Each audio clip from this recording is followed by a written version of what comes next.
할렐루야. 사도 바울은 데살로니가 전서를 마무리하면서 데살로니가 교회 성도들에게 신앙생활에 관한 구체적인 권면을 하기 시작합니다. 그런데 놀랍게도 그가 하는 권면의 내용과 순서는 우리가 생각하는 것과 사뭇 다릅니다. 여러분 같으면 이제 막 믿기 시작한 성도님들에게 신앙생활을 잘 하라는 권면을 어떻게 하시겠습니까? 우리는 대부분 이렇게 권면할 것 같습니다. 예배 잘 드리세요. 말씀 많이 읽으세요. 기도 많이 하세요. 전도하세요. 봉사도 하세요. 이런 것들이 보통 우리가 신앙생활을 시작하는 이들에게 주는 권면입니다.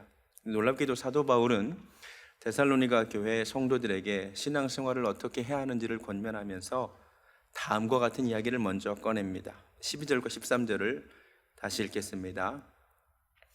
형제들아, 우리가 너에게 구하노니 너희 가운데서 수고하고 주 안에서 너희를 다스리며 권하는 자들을 너희가 알고 알아주고라는 뜻입니다. 그들의 역사로 말미암아 사랑 안에서 가장 귀히 여기며 너희끼리 화목하라. 놀랍게도 사도 바울이 제일 먼저 꺼내는 이야기는 목회자와의 관계를 어떻게 할 것인가 하는 것입니다.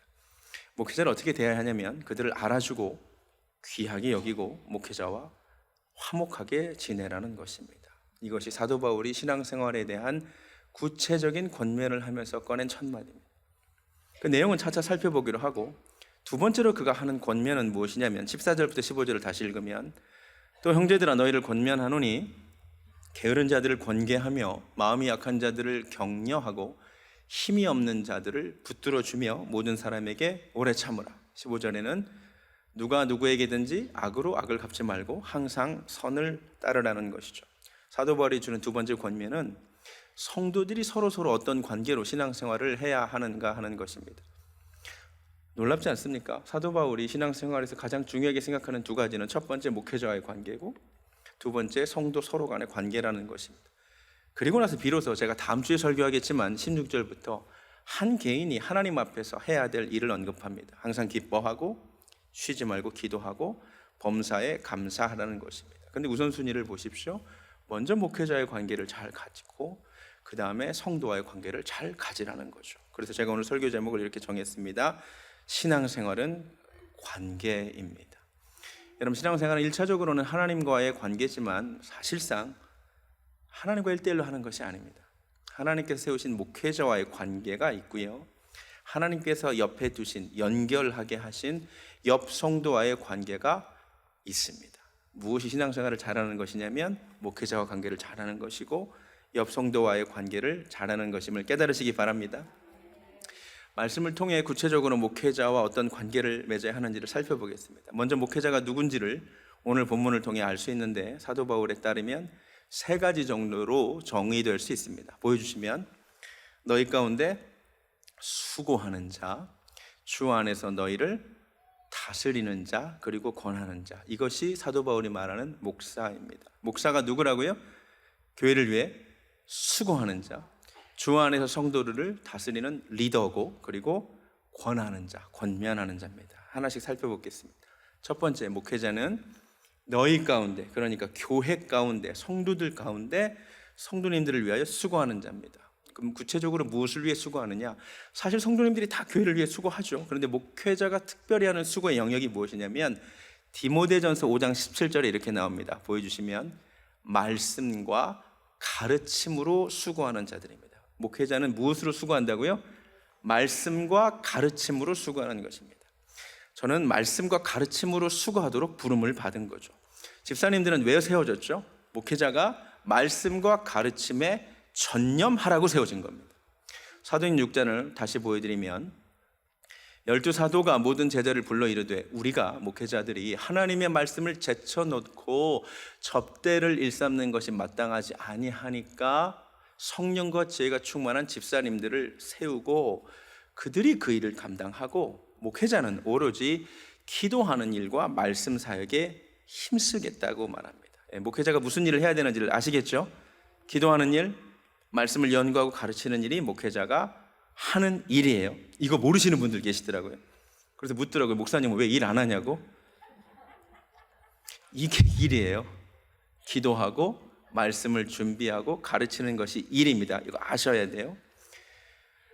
목회자가 왜 필요하냐? 물론 각자가 하나님의 말씀을 읽을 수 있지만 하나님께서 성도님들을 위해서 목회자를 사실 주셨어요. 에베소서에 이런 말씀이 있습니다. 그가 혹은 사도로, 선지자로, 복음 전하는 자로, 혹은 목사와 교사로 주셨대요. 누가? 하나님이 교회에 목사를 주셨대요. 선물이라는 말입니다. 할렐루야. 왜 필요할까요? 제가 데살로니가전서 2장 13절을 본문으로 하나님의 말씀이 역사하려면 이라는 주제로 설교할 때 이미 말씀드렸지만 반복합니다. 이 성경이요, 각자 읽을 수 있지만 인도자가 필요한 책입니다. 사도행전 8장을 보면 에티오피아 내시가 혼자 성경을 읽고 있습니다. 이사야서를 읽고 있죠. 그런데 무슨 말인지 잘 모릅니다. 하나님이 빌립을 보내시죠. 묻습니다. 읽는 것을 깨닫느냐? 대답하되 지도해 주는 사람이 없는데 어찌 깨달을 수 있느냐. 솔직한 고백입니다. 여러분, 성경은 지도하는 사람이 필요합니다. 그래서 목회자가 세워진 거예요. 누가복음 24장을 보면 엠마오 마을로 가는 두 제자 이야기가 나옵니다. 그들을 예수님이 만나서 성경을 자세히 설명하십니다. 그들이 뭐라고 고백하냐면, 보여주시면, 주께서 우리에게 성경을 풀어주실 때에, 성경을 설명해 주실 때에 우리 속에서 마음이 뜨겁지 아니하였느냐. 너무나 중요한 이야기입니다. 목회자의 역할이 성경을 풀어주는 거죠. 설명해 주는 것이죠. 그럴 때에 마음이 뜨거워집니다. 여러분, 목회자가 왜 세워졌다고요? 말씀 풀어주라고, 말씀 설명하라고. 목회자가 이 자리에 서서 자신의 특정 신학 사상이나 정치적 경향을 밝히라고 세워진 게 아니에요. 한국이 또 지금 대선 국면인데 또 목회자들 중에 정치적인 발언을 강단에서 할까봐 마음이 조마조마합니다. 그러라고 목회자가 세워진 게 아니에요. 목회자는 성경을 풀어주라고 세워졌습니다. 그럴 때 마음이 뜨거워집니다. 여러분, 뜨거운 신앙생활 원하십니까? 우리는 기도를 뜨겁게 하고 찬양을 뜨겁게 해야 뜨거워질 거라고 생각합니다. 성경적으로 얘기할게요.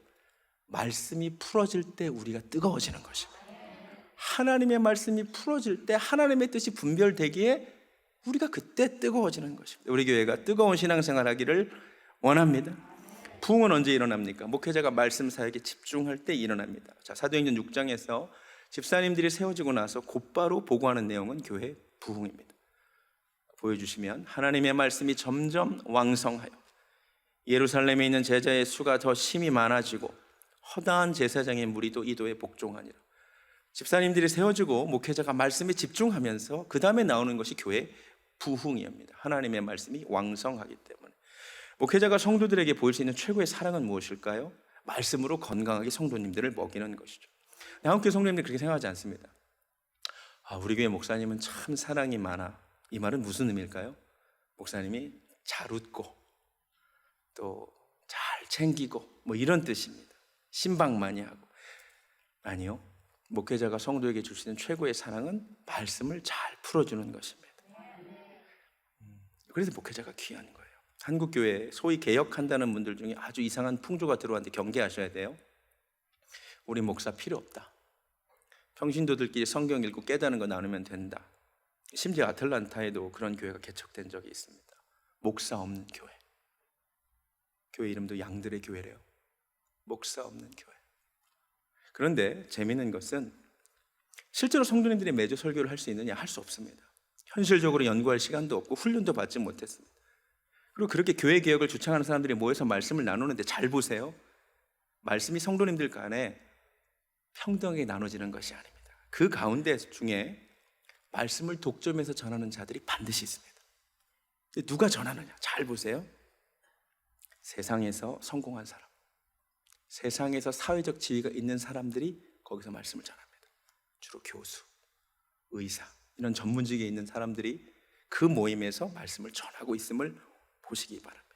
왜 목사가 설교를 독점하냐고 비판하면서 나와서 그분들이, 세상의 전문직들이 사실 말씀을 전하고 있습니다. 가만히 보니까 목사들이 좀 우습거든요. 공부도 자기보다 못한 것 같고, 그래서 내가 설교도 더 잘할 수 있을 것 같다는 생각에 그렇게 합니다. 네, 여러분, 우시야 왕을 아십니까? 우시야 왕은 하나님의 기이한 도우심을 힘입어 강성해졌던 왕입니다. 성경이 못 받기를 그런 하나님의 기이한 도움을 받은 사람이랍니다. 하나님이 얼마나 복을 주셨는지 그가 형통했고 강성했습니다. 대외적으로 나라가 위세를 떨치고 대내적으로 부가 축적됐습니다. 정치, 군사, 경제, 사회적으로 모든 영역에서 성공했습니다. 그런데 이 친구가 거기에 그치지 않고 예배까지 집례하려고 합니다. 자기가 보기에 별로 잘난 것 없는 제사장보다 유능한 내가 하는 것이 더 나아 보였기 때문입니다. 성경이 그 이야기를 우리에게 알려주고 있습니다. 역대 26장 보여주시면 그가 강성하여짐에 그의 마음이 교만하여 악을 행하여 악이라고 성경이 말합니다. 그의 하나님 여호와께 범죄하되 곧 여호와의 성전에 들어가서 예배를 집례하려고 합니다. 이때 제사장들이 따라가서 말립니다. 제사장 아사랴가 여호와의 용맹한 제사장 80명을 데리고 그의 뒤를 따라 들어가서 우시야 왕 곁에 서서 그에게 이르되 우시야여 여호와께 분향하는 일은 왕이 할 바가 아니요 오직 분향하기 위하여 구별함을 받은 아론의 자손 제사장들이 할 바니 성소에서 나가소서라고 부탁하죠. 듣지 않습니다. 어떻게 하냐면 우시야가 손으로 향로를 잡고 분향하려 하다가 화를 내니 그가 제사장에게 화를 낼 때에 여호와의 전한 향단 곁 제사장들 앞에서 그의 이마에 나병이 생긴지라. 무서운 이야기입니다. 성경이 이것을 굳이 기록하고 있습니다. 오늘 현대판 우시야의 길을 걷고 있는 이들이 많습니다. 내가 사회에서 성공하고 전문직에 있다 보니 목사가 우습거든요. 자기보다 공부를 많이 한 것 같지도 않아서 내가 설교하는 것이 더 낫고 내가 성경 공부를 인도하는 것이 더 나아 보입니다. 그게 우시야가 간 길이었습니다. 하나님께서 주의 종들을 세우시고 말씀을 연구하고 가르치게 하셨음을 인정하시기 바랍니다. 두 번째 목회자가 누구냐면 오늘 성경이 말합니다. 주 안에서 너희를 다스리는 자라고. 하나님께서 목회자를 그렇게 세우셨습니다. 아멘 하시기 바랍니다. 제가 이런 설교를 하는 것이 그렇게 편하지 않습니다. 제가 강의 설교를 하니까 용감하게 이 말씀을 전하는 거지, 제가 이 말씀을 주제 설교를 하기는 어려웠을 것 같습니다. 그런데 차례로 말씀을 설교하니까 하나님의 뜻인 줄 알고 전합니다. 기분이 좋지 않으실 수 있을 것 같습니다. 다스림을 받는 것이 기분이 나쁘거든요. 그런데 그게 하나님 세운 질서입니다. 하나님은 교회에서 가장 나이 많은 사람의 교회를 이끌어 가도록 정하지 않으셨습니다. 하나님은 운영 내규나 행정, 전통으로 교회를 이끌기를 원하지도 않으셨습니다. 하나님 목회자를 세워 교회를 이끌어 가십니다. 사도행 20장 말씀을 보여주시면 너희는 에베소 교회 감독들에게 사도 바울이 떠나면서 한 얘기입니다. 너희는 자기를 위하여 또는 온 양떼를 위하여 삼가라. 성령이 저들 가운데 너희로 감독자를 삼고 하나님이 자기 피로 사신 교회를 치게 하셨느니라. 마치 목자가 양들을 치듯 성령께서는 목회자를 세워 성도님들을 인도하게 하셨다는 거죠. 이것이 하나님이 세운 질서죠. 다스린다는 말은 무엇이냐면 헬라어로 프로히스템이라는 단어인데 이 프로가 뭐뭐 앞에라는 뜻입니다. 전치사가 영어로 프로포지션, 앞에 있는 거죠. 대명사가 프로나운, 앞에 나온. 프로가 뭐뭐 앞에라는 뜻입니다. 히스테미는 세워졌다라는 뜻입니다. 그러니까 간단하게 말해서 목회자는 그냥 앞에 세워진 자입니다. 누구에 의해서? 주님에 의해서 그냥 앞에 세워진 것뿐입니다. 뒤에 누가 있습니까? 성도님들 있고 앞에 세워졌고 목회자 앞에 누가 있냐면 예수님이 있어야 하는 거죠. 그러니까 한 가지만 확인하세요. 성경이 말합니다. 주 안에서 너희를 다스리는 자. 목회자가 주 안에 있는지만 확인하십시오. 주 안에 있어서 예수님 따라가는지를 확인하십시오. 그게 확인되면 신뢰하고 따라가십시오. 그게 확인되지 않으면 따라가지 마십시오. 그러다 망하기 때문입니다. 목회자를 위해 기도해 주시기 바랍니다. 목회자가 주 안에 있고 주님을 따라가면 내가 살게 될 줄로 믿습니다. 세 번째로 목회자는 누구냐면 권하는 자입니다. 권면하는 자입니다. 헬라어로 누데테오라고 하는데 이 말은 원래 경고하다는 뜻입니다. 충고하다는 뜻입니다. 목회자는 경고하라고 세워졌습니다. 에스겔서에 보면 파수꾼 비유가 나옵니다. 적들이 쳐들어오면 나팔을 부는 나팔수가 나오죠. 목회자는 그런 존재로 세워졌습니다. 그러니까 성도님들이 잘못된 길을 걸어가면 그렇게 살면 안 된다고 경고하는 자가 목회자입니다. 그렇게 살아도 괜찮아. 이건 진짜 목사가 아닌 거죠. A.W. 토즈 목사님이 이렇게 얘기했습니다. 나는 발람을 꾸짖은 나귀처럼 베드로를 회개로 이끈 닭처럼 사용되기를 원할 뿐이다. 저도 그렇습니다. 성도님들이 경고의 말씀을 듣고 하나님 뜻대로 살기만을 원합니다. 목회자는 권하는 자입니다. 근데 무슨 이야기를 통하여 권면해야 되냐면, 놀랍게도 에베소 4장에 이런 말씀이 있습니다. 성도를 온전하게 하여 봉사의 일을 하게 하는 것이 목사의 일입니다. 전 놀랐습니다.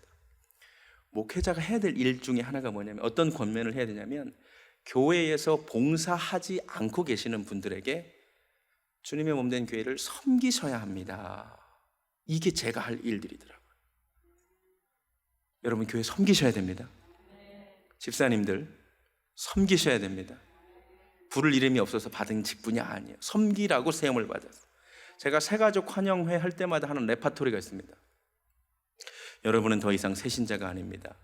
이제 헌신자입니다. 제가 그럽니다. 그 헌신자가 올드 멤버라는 뜻이 아니고 헌신한 사람. 여러분은 더 이상 새신자가 아니고 교회 헌신자가 되시기를 바랍니다. 가끔 목사님 저를 좀 가만히 내버려 두라고 말하는 분들을 봅니다. 제가 그런데 일하라고 권면하라고 세움받았어요. 일하십시오. 목회자가 누군지 확실히 알았죠? 말씀과 기도에 수고하는 자, 주 안에서 교회를 다스리는 자, 앞에 세워진 자, 그리고 성도님들이 더 나은 성도가 되도록 경고하고 권면하는 자입니다. 이들이 없다고 생각해 보십시오. 교회에 목회자들이 없다고 생각해 보십시오. 주 안에서 말씀을 전해줄 자가 없다면, 주 안에서 우리를 리드해 줄 자가 없다면, 나에게 권면하고 경고해 주는 자가 없다면 정말 나는 신앙생활을 잘할 수 있을까요? 아닙니다. 그래서 하나님이 선물로 주셨음을 깨달으시기 바랍니다. 자, 이제 목회자가 누군지 알았으니까 그와 어떤 관계를 맺어야 하느냐, 사도 바울이 단도직입적으로 말합니다. 너희 가운데 수고하는 자를 알아주랍니다. 영어로 acknowledge, 그리고 귀하게 여기랍니다. 그것도 가장 귀하게. 그리고 목회자와 화목하랍니다. 그럼 말씀대로 합시다. 목회자를 알아주시기 바랍니다.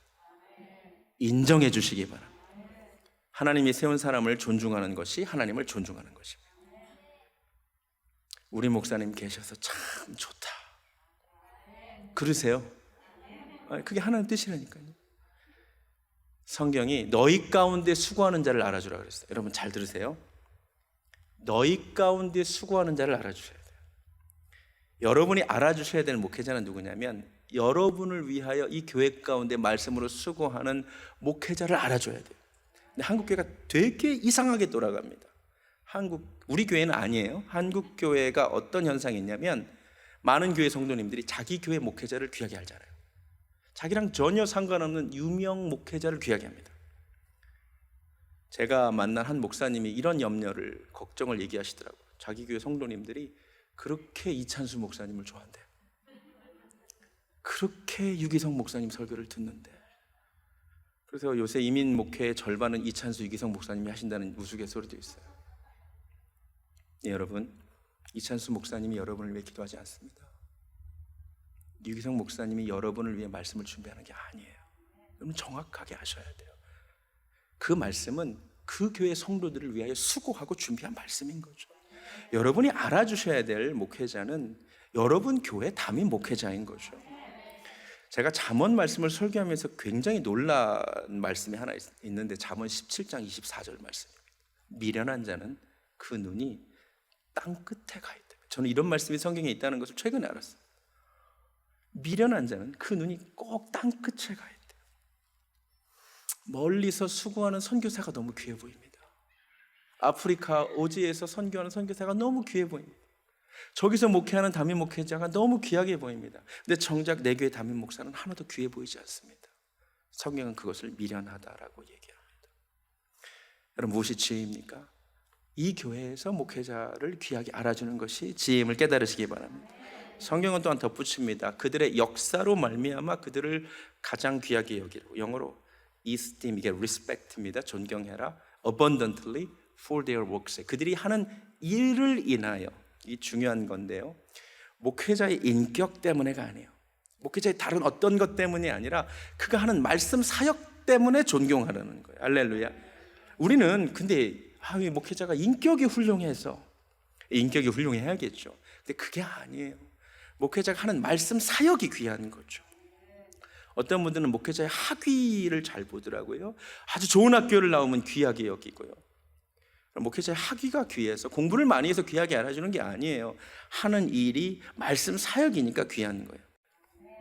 목회자가 어떤 사역이 있는지, 학위가 있는지 살필 것이 사실 따로 있습니다. 제가 이번에 지난주네요, 템파 두란노 교회 담임 목사 취임 예배가 한 설교입니다. 목회자를 소개하는 시간이 있더라고요. 근데 어느 학교를 나왔나 뭐 이런 소개가 있는데, 제가 그거보다도 이 목사님이 이런 학위를 가지고 있는 것 같다라고 소개한 것이 있습니다. 보여주시면 여러분도 확인하세요. 목회자는 이런 학위가 있어야 됩니다. BA, Born Again의 줄임말입니다. 목사는 거듭나야 됩니다. 할렐루야. 네, 거듭났는지를 확인하십시오. MA, Make anew, 날마다 새로워지는 거죠. 할렐루야. THD, Thanks Him Day, 날마다 주님께 감사하면 됩니다. 조란노교에서 반응이 굉장히 좋았는데, PhD, Praise Him Day, 날마다 주님을 찬양하는 자면 됩니다. 할렐루야. 목회자가 이런 학이 있으면 됩니다. 마지막으로 목회자와 화목하십시오. 목회자와 거리 두지 마십시오. 가끔 아주 희한합니다. 저도 평생 교회 다닌 사람입니다. 유독 담임 목회자와 척을 두는 사람이 있어요. 부목사님들하고는 친하고, 유독 담임 목사를 멀리하는 사람이 꼭 교회마다 있습니다. 그렇게 하지 마세요. 목회자와 가깝게 지내세요. 갈라디아서 말씀에 가르침을 받는 자는 말씀을 가르치는 자와 모든 좋은 일을 함께 하라 그랬어요. 목회해 보니까 주로 나쁜 일 할 때는 알려주시죠. 나쁜 일이 생기면 아파요, 돌아가셨어요, 망했어요, 다 좋아요. 좋은 일도 좀 같이 하세요. 어차피 제가 다 못 가요. 그래도 알려주시면 제가 최선을 다해서 가고요. 목회자와 가까이 할 수 있는 기회가 있으면, 예를 들어 구역 대신방이 있어요. 그럼 어떻게 하셔야 돼요? 오세요. 꼭 오세요. 네. 할렐루야. 네. 목회자와 척을 지지 마세요. 화목하게 지내시기 바랍니다. 심지어 성경이 목회자를 하나님께서 교회로 주신 선물이래잖아요. 선물은 감사하게 받는 거예요. 목회자를 알아주고 귀하게 여기고, 목회자와 성도가 화목한 교회가 아름다운 교회입니다. 하나님 보시기에. 목회자 진짜 알아주세요? 진짜 목사를 귀하게 아세요? 여러분 따님이 사윗감을 데리고 왔는데 직업이 의사래. 할렐루야 이럽니다. 판사라 그러면 오메 이게 웬일이야. 근데 전도사래 그러면 오메 어찌하실까. 진짜 귀하게 여기세요? 귀하게 여기세요. 목사 그러지도 마세요. 목사님이라고 하세요. 여러분 하는 그대로 자녀들이 따라하는 것을.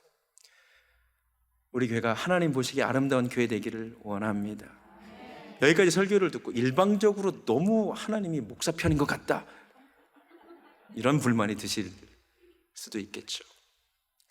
아니에요. 얼핏 보면 그런 것 같죠? 아니에요. 다음과 같은 무서운 이야기를 성경이 하고 있습니다. 야고보서 3장에 내 형제들아 너희는 선생된 우리가 더 큰 심판을 받을 줄 알래요. 우리는 슬픈 운명을 가진 자입니다.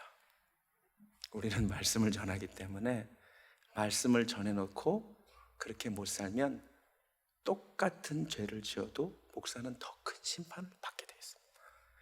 불쌍한 사람들이에요. 불쌍히 여기세요. 똑같은 죄를 지어도 더 큰 심판 받는다니까요. 그러니까 여러분이 굳이 목사 뭐 잘못했다고 지적 안 하셔도 돼요. 어차피 더 큰 심판 받을 거예요. 그냥 귀하게 알아주시기 바랍니다. 이제 성도들과 어떤 관계를 맺어야 되는지를 살펴봅니다. 14절부터 보니까 제일 먼저 형제들아 너희를 권면하노니 게으른 자들을 권계하래요. 영어로 warn, 경고하래요. Those who are idle, 게으른 자들 and disruptive. 여러분 정말로 신앙생활 어떻게 되냐면 나 혼자 하나님 앞에 내가 잘 세워지는 것으로 만족하면 안 되고요. 주변을 살피래요.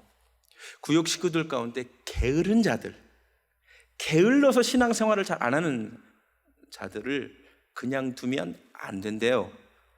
우리 열심히 주님을 섬겨야 되는 거 아니야? 라고 권면하는 게 신앙생활을 잘하는 거래요. 게으르지 말고 열심을 품고 주를 섬기라고 했다. 주일 성수를 안 해? 우리 주일 성수 해야 된다고. 우리 금요 예배도 나가자고. 우리 하나님께 더 가까이 가야 된다고. 교회의 교육과 훈련에 참여하자고. 이번에 홀리클럽 하는데 한번 시작해보자고 권면해야지. 해봤더니 숙제 되게 많아. 또 이러지 마세요. 얼마나 유익하고 좋은지 아세요? disruptive, 이거 방해가 되는 자들이죠. 교회 하나 되면 해를 끼치는 자들은 경고하는 거예요. 그렇게 하면 안 된다고. 그게 하나님 뜻이에요. 또 어떻게 해야 되냐면 마음이 약한 자들은 격려해줘야 돼요. encourage, 그러니까 문자 그대로 낙담한 자들이 있죠. 그러니까 게을러서가 아니라 신앙생활 하다가 어떤 이유로 실족하고 낙심한 자들은 경고하면 안 돼요. 격려해줘야 돼요. 잘하고 있다고, 우리 다시 하나님 잘 섬겨보자고 격려해 주시는 것이 신앙생활 잘하는 것입니다. 초상집 같은 교회는 검지가 지배하고 지적하고, 잔치집 같은 교회는 엄지가 지배한다는 말이 있습니다. 서로를 왜 이렇게 엄지를 이렇게 세워줘? 한번 해보세요. 옆 사람한테. 잘하고 있다고, 짱이라고. 이게 좋은 교회인 거죠. 힘이 없는 자들은 붙들어주래요. 영어로 help the weak. 약한 자들이 있어요. 믿음이 연약하신 분들이 계시다고요. 그런 분들을 지적하지 마시고 도와주세요. 할렐루야. 모든 사람에게 오래 참으세요. Be patient with everyone. 교회는요, 마음에 안 드는 사람들 투성입니다. 내 마음에 꼭 드는 사람 어디 있어요? 하나도 없죠. 참으세요. 저 사람 때문에 교회 옮긴다고 하지 마세요. 지난번에 강서로 오신 목사님 이런 이야기를 하더라고요. 표류하다가 무인도에 10년간 혼자 산 사람이 있었대요. 10년 만에 또 한 사람이 표류해서 그 무인도에 왔대. 근데 새로운 사람이 보니까 혼자 사는데 교회가 2개더래. 왜 교회가 2개냐 물어봤더니 저 교회 다니다가 마음에 안 들어서 이 교회로 옮겼다 그러더래. 무인도에서 지가 교회 만들어 놓고 마음에 안 들어서 옮겼대. 이민교회에 이 고질병이 있습니다. 깨닫기를 원합니다. 참으세요. 부당한 대우를 당해도 복수하지 말래요. 할렐루야. 부당한 대우를 받죠. 상처를 받을 때가 있죠. 갚지 말래요. 대신 항상 선을 따르래요. 우리가 선한 일을 해서 구원받은 것은 아니지만 구원받았으니 선한 일을 하시기 바랍니다. 말씀 마칩니다.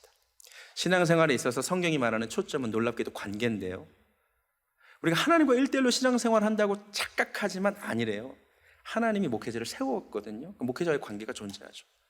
하나님이 옆 성도들과 함께 신앙생활 하도록 두셨거든요. 이 관계가 존재하는 거죠. 목회자와 올바른 관계를 꼭 맺으시기 바랍니다. 목회자가 누군지 아셔야 돼요. 너희 가운데 수고하는 자예요. 말씀과 가르침으로 주 안에서 앞에 세워진 자예요. 그리고 권하는 자예요. 그들을 알아주세요. 귀하게 여기세요. 화목하시기 바랍니다.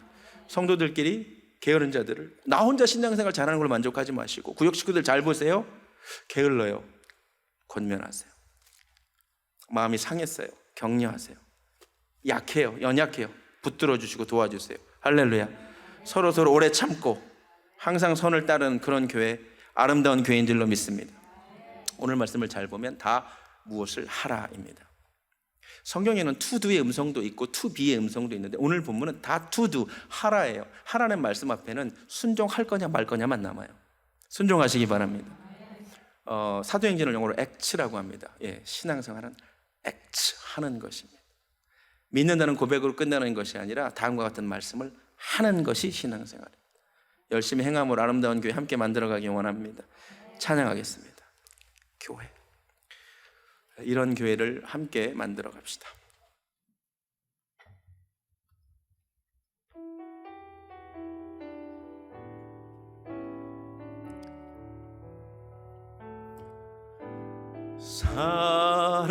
사람이 넘치기보다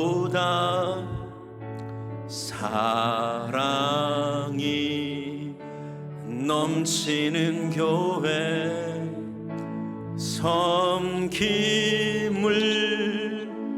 원하기보다 섬김의 기쁨 알아가는 교회, 세상이 주목하기보다 세상이 주목하기보다 주님이 주목하는 교회, 화려한 겉모습보다 중심이 주를 교회를 피로 사셨습니다. 주님이 피로 사신 아름다운 교회, 서로를 사랑함으로 하나 되는 교회, 주님이 머리 되신 거룩한 교회, 우리 함께 만들어 가. 내 작은 생각보다도, 내 작은 생각보다도 하나 됨에 소중함하는 교회, 세상에 알려지기보다 서로가 서로를 깊이 아는 교회, 주님이 피로 사신 아름다운 교회, 서로를 사랑함으로 하나 되는 교회, 주님이 머리 되신 거룩한 교회, 우리 함께 만들어가. 우리 다 눈을 감고 말씀을 생각합니다. 신앙생활은 관계가 전부인데요, 놀랍게도 하나님께서 세우신 목회자와의 관계가 너무 중요합니다. 그리고 옆에 있는 성도님들과의 관계가 너무나 중요함을 알았습니다. 오늘 이 시간 우리 교회 목회자들을 축복하며 함께 위하여 기도하는 시간이 되기를 원합니다. 하나님, 우리 교회 목회자들을 축복하여 주시옵소서.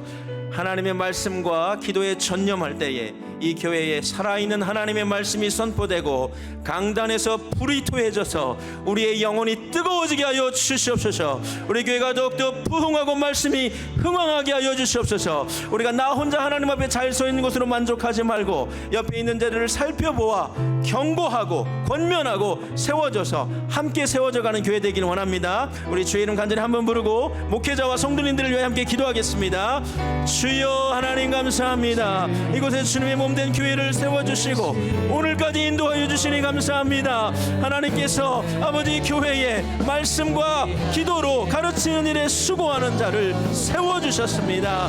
하나님 아버지, 우리가 목회자들을 귀하게 알게 하시고 아버지 위하여 기도하게 하시고 목회자가 말씀에 전념할 때에 우리의 심령이 뜨거워지게 하시고 말씀이 흥왕하여 주님의 몸된 교회가 부흥하게 하여 주시옵소서. 하나님, 우리 성도님들 서로 돌아보아 게으른 자들을 권면하며 낙담한 자들을 격려하고 아버지 연약한 자들을 붙들어주며 하나님 아버지 정말로 서로 성장하는, 함께 성장하는 그런 교회, 아름다운 교회 되게 하여 주시옵소서.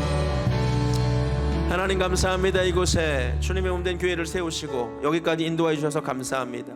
이 교회가 주님 보시기에 아름다운 교회 되기를 원합니다. 목회자와 성도의 관계가 아름답게 하여 주시옵시고 성도와 성도가 서로 아름답게 함께 성장하는 교회 되게 하여 주시옵소서. 이제는 교회의 머리 되시는 우리 주 예수 그리스도의 은혜와 교회를 너무나 사랑하시는 하나님 아버지의 극진하신 사랑과 성령님의 간섭하심과 역사하심이 오늘 말씀을 듣고 목회자와의 관계, 성도와 성도의 관계를 어떻게 해야 하는지를 깨달은 사랑하는 베들기의 성도님들 머리 위에 지금부터 영원까지 함께 하시기를 간절히 축원하옵나이다. 아멘.